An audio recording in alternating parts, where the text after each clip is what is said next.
Good afternoon সবাইকে। সবাই কেমন আছো? Happy Sunday.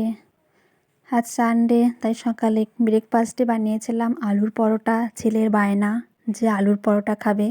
তো দেখো, আমি এইভাবেই আলুর পরোটাগুলো বানাই, যাতে আলুর পুরগুলো বাইরে থেকে একটুকু বেরিয়ে না যায়। এইভাবে তোমরা বানিয়ে দেখবে। দেখো তারপরে বেলে নিয়েছি যে বাইরে পুরটা একদম বের হয়নি। এইভাবে সব আলুর পরোটাগুলো অল্প অল্প তেল দিয়ে আমি ভেজে নিয়েছি। আলুর পরোটা খেতে কার না ভালো লাগে? সবারই ভালো লাগে আলুর পরোটা খেতে। ও ভাজা হয়ে গেছে।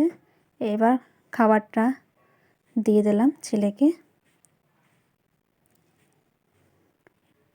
বাকি সব পরোটাগুলো আমি ভেজে নিয়েছি। এদিকে দেখো, আমাদের গাছ থেকে কতগুলো গন্ধরাজ লেবু পাড়া হয়েছে।